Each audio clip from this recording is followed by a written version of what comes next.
God created the word. Wow. So he cannot say the word is creator, cannot say the word is creation. So he was quite angry. He pushed me out of his room and said, word is not the creator, not the creation, you get out from me, he said. Silahkan teman-teman cari kebenaran itu sebanyak-banyaknya dan sedapat-dapatnya gitu ya.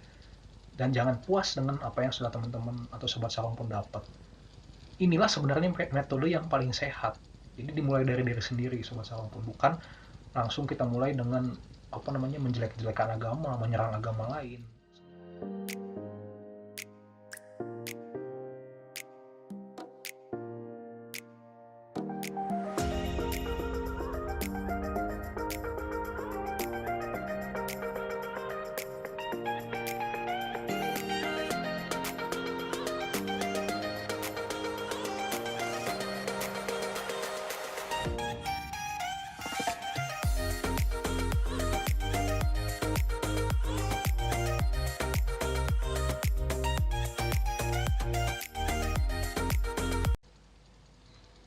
Shalom Aleichem untuk kita semua, sahabat sarung pun, dimanapun kalian berada. Terima kasih untuk dukungan kalian dan kesetiaan kalian untuk terus mau menyaksikan konten-konten kami. Dan biarlah kita sama-sama belajar, bertumbuh bersama di dalam channel ini. Dan tidak lupa saya juga mengucapkan selamat menunaikan ibadah puasa bagi teman-teman muslim yang menjalankannya. Dan kembali di sini kita bukan untuk berdebat atau mencari-cari kesalahan dengan sengaja gitu ya, tapi di sini kita akan selalu berdiskusi, utamanya berkaitan dengan iman kekristenan dan juga kepercayaan lainnya. Tentu saja karena kita adalah satu rumpun, yaitu satu keturunan dari Adam dan Hawa, dan sama-sama ciptaan Allah. Ya, baiklah, pada kesempatan kali ini saya akan mereact sebuah video ya yang berkaitan dengan penemuan jati diri seseorang gitu ya, yang dia tadinya dari agama Muslim gitu, kemudian dia pindah ke kepercayaan yang sekarang dianut yaitu Kristen. Ini mungkin video sudah lama ya, cuman ada satu nilai yang menurut saya ini nilainya kaya dan perlu dieksplor untuk kita orang-orang yang selalu membela iman kita ya. Ya kita tahu di sini banyak ya apologet atau pembela-pembela agama yang membela dengan bentuk-bentuk yang kurang etis lah begitu ya. Mari saya akan ajak untuk kita akan menyaksikan sama-sama videonya. God was only Allah, and I believe Allah never married, so no son for Allah. So I preached there that Jesus is not God. Then somebody asked me who is Jesus from the crowd, maybe a Muslim, but he asked me who is Jesus. I was preaching he is not God, but the question who is he? Oke, jadi pria yang kita lihat di dalam video ini dia dikatakan sedang berkhotbah gitu ya, dan ketika dia berkhotbah begitu ada salah satu yang bertanya siapa Yesus begitu ya. Kemudian kita akan lihat apa tanggapan dari pria ini. To know who is he, I read the entire Quran once again. 114 chapters, 6,666 verses in Quran. When I read it, the name of Prophet Muhammad I found in Quran 4 places, but the name of Jesus I found 25 places. There itself I was little confused. Why Quran giving more preference for Jesus? And second thing, I could not see any woman's name in Quran. Prophet Muhammad's mother name or wife's name or children name, no. In the Quran there is only one woman name I found, Maryam, the mother of Jesus. No other woman name. And then about Jesus, when I read chapter 3 verses 45 to 55 verses, there are 10 points which Quran makes about Jesus. The first in Quran says Kalimatullah, the Arabic word which means word of God. And the second thing Ruhullah, which means spirit of God. And the third is Isa al-Masih, which means Jesus Christ. So Quran gives the name for Jesus, word of God, spirit of God, Jesus Christ. Oke, jadi setelah pria yang tadi mengutarakan pertanyaannya itu, kemudian si pria ini yang sedang berkhotbah itu akhirnya mencari siapa sih Yesus Kristus itu di dalam Quran, karena ketika itu dia masih menganut agama Islam ya. Dia mencari dan kemudian dia menemukan di dalam tadi ya surah ketiga, dan dia menemukan sebenarnya ada di banyak surah, ada beberapa poin di dalam Al-Quran, tetapi dia menemukan di dalam surah 3 tadi ya, Ali Imran ya, bahwa Yesus Kristus tadi ditemukan dalam 3 poin, yaitu dia adalah firman, kemudian roh Allah, dan juga yang diurapi ya. Jadi dalam 3 poin ini dia menemukan siapa Yesus Kristus gitu, dan dia juga menemukan fakta bahwa tidak ada nama wanita lain yang diceritakan yang sebanyak diceritakan tentang Maria ibu Yesus begitu. Jadi dia menemukan fakta ini gitu di dalam Al-Qur'annya. Oke, kita lanjut ya. And then Quran says that Jesus spoke when he was very small, like 2 days old after his birth. He began to speak. Quran says that Jesus created a live bird with mud. He took some mud, formed a bird, when he breathed it into it became a live bird. So I think that he can give life. He gave life to a mud, clay. And then Quran says that Jesus cured a man born blind and a man with leukoderma, leprosy, etc. Continuously Quran says that Jesus gave life to dead people. Jesus went to heaven, he is still alive and he will come again. When I saw all these things in Quran, my thinking was what the Quran says about Muhammad. You know, according to Quran, Prophet Muhammad is not the word of God, not the spirit of God, never spoke when he was 2 days old, never created any bird with mud, never cured any sick people, never raised any dead people. He himself died. And according to Islam, he is not alive and he will not come back. So there is a lot of difference between these two prophets. Oke, jadi di dalam pencariannya lagi gitu ya, dia membandingkan antara Isa Al-Masih ya dengan Muhammad dalam Qurannya gitu. Isa Al-Masih dengan Muhammad ya. Jadi ada perbedaan besar yang ditemukan, yang ya mungkin saya rangkum aja. Jadi ketika Isa Al-Masih atau Yesus Kristus di dalam Kristen itu bisa memberikan atau mengadakan mujizat, menyembuhkan orang-orang yang sakit, membangkitkan orang mati gitu ya, terus memberikan kehidupan gitu ya tadi, seperti membuat burung, meniupkan nafas kehidupan kepada burung ya yang dibuat dari tanah liat gitu. Tapi dia tidak menemukan ini di dalam pribadi Muhammad gitu ya. Muhammad tidak bisa melakukan itu, bahkan dalam Qurannya ditulis bahwa Isa Al-Masih itu akan datang kembali nanti, sedangkan Muhammad tidak gitu ya. Dan Muhammad pun sudah mati itu, tapi Yesus tadi atau Isa naik ke surga gitu dan akan datang kembali. Nah, itu mungkin perbedaan yang diungkapkan oleh pria ini yang ada di video ini. Mari kita lanjutkan lagi ya. My idea was he's a prophet, but he is a prophet greater than Muhammad. So one day I went to my teacher, the one who taught me 10 years in Arabic college, and I asked him, teacher, how the God created the universe? Then he said God created the universe through the word. Through the word. Then my question, word is creator or creation? Must clear it. My question, whether the word of God is creator or creation. Quran says Jesus is word of God. If my teacher said the word of God is creator, which means Jesus is creator, then the Muslims must become Christian. Suppose if he said the word is creation, he will be trapped. You know why? He said everything created through the word. Suppose if we say the word is creation, then how the God created the word? Wow. So he cannot say the word is creator, cannot say the word is creation. So he was quite angry. He pushed me out of his room and said, word is not the creator, not the creation. You get out from me, he said. Oke, sampai sini ya. Jadi kita bisa melihat bagaimana sebenarnya pria ini benar-benar antusias ya ketika dimulai dari khotbahnya tadi dan ada seorang yang bertanya tentang siapa Yesus gitu. Itu menggelitik dia untuk dia mulai mengadakan penelitian ya di dalam Al-Qur'annya gitu. Nah, sebenarnya apa yang dilakukan pria ini, inilah yang menjadi semangat kita untuk mencari kebenaran. Saya pun terus melakukan itu, pencarian kebenaran begitu. Meskipun saya sudah tahu siapa kebenaran gitu ya. Nah, ini pun yang saya bagikan kepada teman-teman, bahwa silahkan teman-teman cari kebenaran itu sebanyak-banyaknya dan sedapat-dapatnya gitu ya. Dan jangan puas dengan apa yang sudah teman-teman atau sobat Shalom pun dapat. Inilah sebenarnya metode yang paling sehat. Jadi dimulai dari diri sendiri, sobat Shalom pun, bukan langsung kita mulai dengan menjelek-jelekan agama, menyerang agama lain. Sebenarnya mulai dari diri sendiri dulu, kita temukan apa kebenaran itu. Apakah kita benar-benar sudah tahu dan bisa mempertanggungjawabkan kebenaran yang sudah kita punya gitu ya.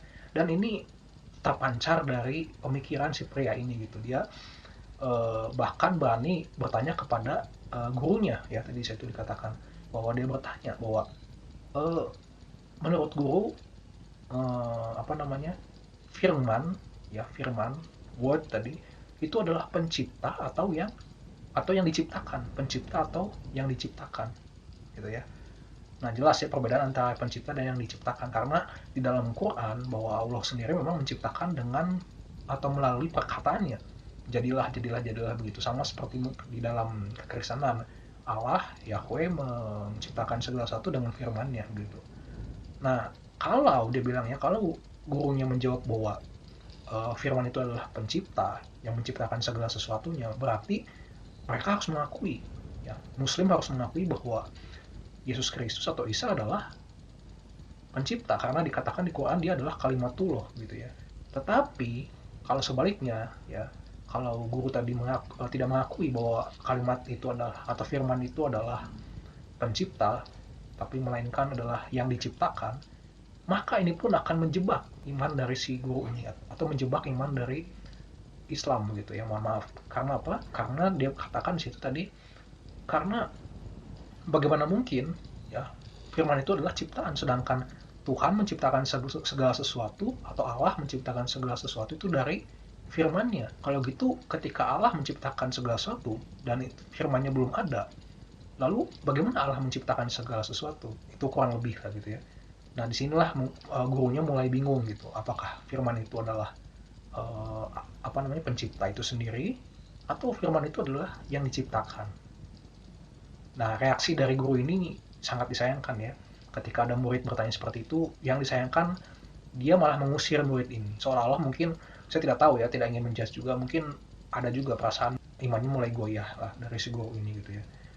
Ya, inilah yang disayangkan. Nah, dari pesan moral yang bisa kita dapatkan adalah, kalau ada seseorang yang memang bertanya dan kita mungkin masih tidak bisa menjawab, atau mungkin kita merasa seperti dilecehkan atau kita disudutkan, ya lebih baik daripada berbuat demikian dan melecehkan secara personal ya, bisa dikatakan dia diusir seperti itu dan disuruh keluar terhadap muridnya, jangan kita juga melakukan hal yang sama sebut pun.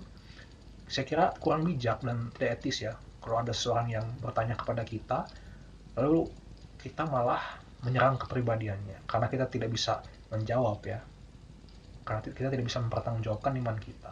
Banyak ya, saya tidak akan menyebutkan nama-nama, tetapi akhir-akhir ini memang apologet atau pembela-pembela agama lah gitu ya, itu ketika dia tidak bisa menjawab, ketika dia tidak bisa memberikan jawaban dan mempertanggungjawabkan imannya, yang dia lakukan adalah menyerang kepribadian seseorang gitu ya, entahkah mungkin secara fisik atau mental gitu ya. Tapi ini menurut saya cara yang paling kotor lah menurut saya gitu ya. Kalau memang otak Anda atau memang hikmat Anda tidak mampu ke sana, ya akui saja gitu ya. Akui saja saya belum memiliki hikmat ke sana gitu. Toh kalaupun mengakui, apa ruginya sih gitu ya. Memang akan membuat dia akan membuat dia percaya atau tidak percaya kan belum tentu juga gitu ya. Semua tergantung kepada hidayah lah ya istilahnya gitu, yang diberikan Tuhan kepada orang yang bertanya itu gitu. Jadi bukan bergantung kepada kita itu hanya alat lah gitu ya istilahnya. Oke, mari kita akan lanjutkan lagi setengah bagian lagi ya video ini. So then when he said that, I told my teacher, word is not the creator, not the creation. That is why Christian says word is son of God. Then he told me, if there is a son for God, I must show him the wife of God. Without wife, no chance for having a son. Then I showed a portion from the Quran. Quran says that God can see without eyes. God can talk without tongue. God can hear without ears. It's written in Quran. I said, if that is the case, he can have a child without a wife. So there we have a big argument. And you know, at the end what I did, I took my Quran, kept on my chest, and I said, Allah, tell me what should I do? Because your Quran says Jesus is still alive, Muhammad is no more. You tell me whom should I accept. After my prayer, I opened Quran. I didn't ask anyone, I asked only to my Allah. When I opened Quran, I saw chapter 10 verse 94. You know what Quran says? فَإِن كُنْتُمْ فِي شَكٍّ مِّمَّا أَنزَلْنَا إِلَيْكَ فَاسْأَلِ الَّذِينَ يَقْرَؤُونَ الْكِتَابَ مِنْ قَبْلِكَ لَقَدْ جَاءَكَ الْحَقُّ. If you have any doubt in this Quran which I give to you, go and read the Bible, or ask the people, those who read the Bible. The truth is already revealed in that. So if you ask me, who made me Christian? It's not any fathers, it's not any sisters, it's not any bishops, it's not any cardinal, it's not even Pope. but the Holy Quran converted me to Christianity. Oke. Ya, jadi kita jelas ya mendengarkan statement dari pria ini gitu ya. Dia bilang ya bahwa ketika dia mendapatkan gejolak itu ya, bahwa dia tadi katakan bahwa sebenarnya di dalam Quran itu dijelaskan ada pernyataan bahwa ya Allah memang bisa mendengar tanpa ada telinga seperti yang manusia miliki gitu ya, dan Allah bisa melihat tanpa mata yang manusia seperti yang manusia miliki gitu ya. Dan kenapa tidak kalau Allah pun memiliki anak tanpa harus memiliki istri, ya katakan seperti itu ya. Nah, yang ditolak oleh pandangan gurunya tadi yaitu tidak menerima bahwa firman itu adalah Son of God atau anak Allah gitu, yaitu Yesus Kristus atau Isa Masih ya.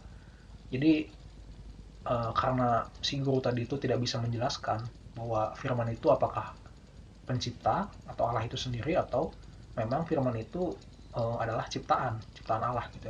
Nah, jadi si pria ini menyimpulkan bahwa ya firman itu di dalam kekristenan dijelaskan adalah Son of God atau anak Allah, yaitu Yesus Kristus. Nah, disitulah dia memiliki pergumulan ya. Kemudian dia berdoa tadi ya. Dia berdoa, dan setelah dia berdoa dia minta kepada Tuhan, kepada Allah gitu ya, untuk kemudian ditunjukkan kemana atau bagian mana nih yang harus dia percaya, apakah Qurannya atau Bible atau Injil ya, atau Alkitab gitu. Nah, di sini kita bisa tahu sobat Shalom pun bahwa lagi-lagi ya, bukan karena semata-mata ada peran dari orang lain. Dia tadi katakan bahwa dia menjadi Kristen bukan karena ada orang yang menginjili atau ada orang atau pendeta gitu ya, yang memberitahu tentang siapa Tuhan Yesus, tapi dia bilang justru dia dapat dari keislamannya, dari agama Islamnya. Kenapa? Karena di dalam Qurannya dijelaskan tentang siapa itu Isa Masih. Dia belajar, dia mau menggali Qurannya gitu ya. Nah, kemudian lepas dari itu ya, tadi kita melihat bagaimana dia berdoa kepada Allah, dia berdoa kepada Tuhan. Artinya selain daripada usahanya sendiri tadi, yang paling penting tadi dia lakukan sebelumnya adalah dia berdoa, dia bertanya kepada Tuhan, bertanya kepada Allah. Nah sekarang ya, kalau tadi si guru tadi mengusir dia ya, bahkan membentak dia tadi ya, apakah berpengaruh bahwa pria ini kemudian jadi takut untuk masuk Kristen gitu ya, atau mungkin jadi dia tidak mau masuk Kristen karena takut nanti dimusuhi oleh tadi gurunya atau teman-temannya mungkin yang seagama dengan dia gitu tadi sebelumnya ya. Tapi kan nyatanya tidak gitu ya. Kalau memang Allah berkehendak untuk mengubah imannya, ya mungkin hanya dengan sentikan jari dia bisa percaya kepada Yesus gitu sebagai Tuhan dan Juru Selamatnya, dan itu sudah terjadi pada dirinya. Oke, mari kita akan akhiri ya video ini sampai dengan terakhir. Father read John chapter 1 verse 1 onwards. In the beginning there was a word, the word was with God, the word was God, the word became flesh. So my Holy Quran says Jesus is the word of God. Now the Holy Bible also says Jesus is the word of God. So I found it both is very similar, and I was happy to know that I need Quran and I need Bible both. I was in a mood like one day become Christian, one day Muslim, one day Christian, I need both. While I was thinking like that, again one more word I heard, that was John chapter 1 verse 12. Such a lovely word for me, because it's written in Bible, if anyone accepts Jesus, Jesus will give them power to become children of God. In all the verses of the Quran, Allah calls the human beings slaves, and Allah is master. Master cannot love the slave, slave cannot love the master. I don't like to be called by someone a slave. Quran says you are my slave.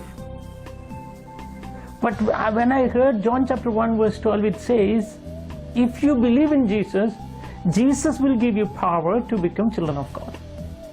So immediately I said, I need Jesus because I want to be a child of God. There I began to call my God Daddy. Till then I never knew that I can call God Daddy. Jesus taught a prayer in Aramaic language, Abun Doshmayo. Our God who art in heaven, Abun he called. In Arabic language, Abun means our dad. And if you ask me, I cannot express my joy whenever I call my dad, whenever I call God Dad. And whenever I think that the creator of the universe is my dad, I have a kind of joy which I cannot express.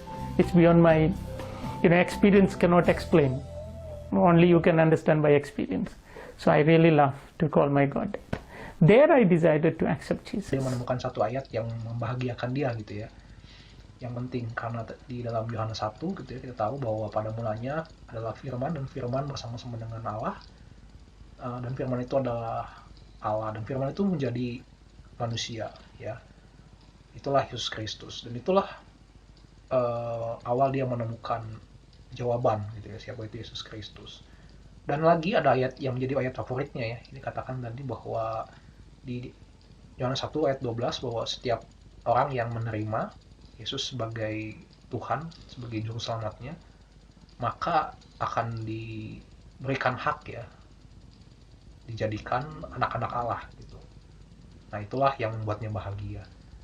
Ya, dia tadi mengatakan bahwa itu di luar experience, di luar pengalaman dia selama dia hidup gitu ya, tidak bisa dijelaskan. Itu hanya bisa dijelaskan dengan pengalaman dia gitu ya, tidak bisa dijelaskan dengan kata-kata gitu. Dan dia bangga karena bisa memanggil Allahnya sekarang Bapa, tidak lagi memanggil Allahnya dengan sebutan Tuhan, hamba, hubungan antara Tuhan dan hamba yang dia katakan dulu di Quran, di agamanya yang sebelumnya.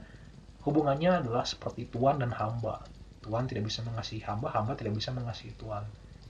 Dan dari video ini sebenarnya saya lagi-lagi bukan untuk menyudutkan satu agama ya, bukan, tetapi saya ingin men-sharekan kepada teman-teman sobat Sarumpun dimanapun berada bahwa marilah kita beragama dengan santun, dengan baik ya, dengan bijak dan dengan berhikmat ya.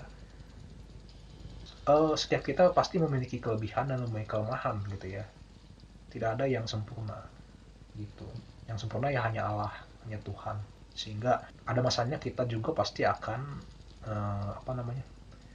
di titik-titik terendah gitu ya. Dan ada masanya kita adalah orang yang salah gitu. Tidak bisa kita 100% sempurna. Jadi ketika kita ada di posisi itu, sebenarnya kita harus mengaku bahwa kita salah. Dan dengan seperti itu justru kita memperbaiki diri kita, sehari demi sehari kita serupa dengan Kristus dikatakan. Ya dengan cara kita merendahkan diri kita, bukan dengan cara kita malah sudah jatuh, sudah di bawah kita malah kekeh untuk meninggikan diri gitu ya. Nah, karena kita tahu yang paling sempurna, yang hanya sempurna itu ya hanya Allah. Dan karena itu hanya Dia yang bisa menginsafkan orang, membalikkan iman seseorang gitu. Oke, terima kasih. Maaf kalau saya ada kesalahan kata mungkin. Dan silakan teman-teman sobat Sarumpun yang memiliki saran, kritik, dan ingin bertanya, berdiskusi langsung dengan saya, silakan bisa chat di kolom komentar atau bahkan bisa menghubungi kontak yang akan saya berikan. Terima kasih, tetap semangat mencari kebenaran, dan Tuhan memberkati.